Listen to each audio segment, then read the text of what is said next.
The Early Childhood Lab at Stephen F. Austin State University has served two purposes. One, to give children a place to play and learn, while also giving future teachers a place for hands-on experience. But soon, within the next 5 years, whenever this shuts down, both of those things go away. And Karen, what is kind of your relation with the lab here at SFA? Well, I started at 1983 and came to college here because I saw the Early Childhood Lab and I fell in love with it. And I saw children, and you could do observations with young children. You could learn about it in class, and then you could be a part of it. And then as soon as I graduated in '87, then I became the infant teacher, and then the pre-K teacher and toddler. And I also, during that time, I taught university students because they would come. I would go upstairs during my lunch break and teach them, and then they'd come down into the classroom and do activities with the children. And so I retired after 36 years, but I do teach adjunct for SFA still currently. So, what was your kind of reaction whenever you heard about the lab shutting down? Devastated. The Early Childhood Lab is so important for the community in Nacogdoches, for the students, the university students that attend the Early Childhood Lab, and for the parents, for the staff and faculty, and the students that need child care for their children, and good child care. It's the only NAUIC accredited facility in Nacogdoches, and that is not an achievement that is not gained without a lot of work. Absolutely.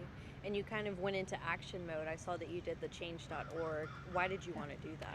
I wanted to show how many people that the Early Childhood Lab means to, that there are so many students and people and parents and grandchildren that are affected by this, that this is such an important thing that they had in their past and also for the future, because the students use this facility.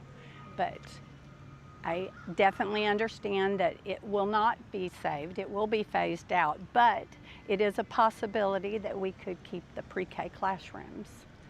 What has been kind of the public perception from your view? Well, they were very shocked. It was a pretty sudden announcement, and I think they were just very devastated about it because a lot of people rely on it for the care of their children, but the students rely on it, and parents pick this place and students pick this place to come to because they want to do that hands-on learning for young children. It's a beautiful relationship between learning in the class about twos and seeing it in action. It's just such a beautifully melded situation. But absolutely. And you talked a little bit about the pre-K program. Can you kind of explain that? We have a pre-K program. They have a pre-K program that has the 3-year-olds, and then they have an older pre-K program that is in the 4-year-old room, which the provost did say they would consider saving those pre-K rooms, which would be awesome. And the pre-K2, since it's a 4-year-old room, it could go into the charter school, which is a separate entity from the Early Childhood Lab. But the 3s would be early childhood. I don't know what they would do or how they would mix that, but they said they were trying to save that part. Gotcha. Okay. Well, those were all of my questions that I had. Great. Is there anything else that you would like to add on or just to say? It's such an important thing too, just because the Department of Labor and Statistics says that every year for the next decade, we're going to need 65,000 plus educators for pre-K and early childhood.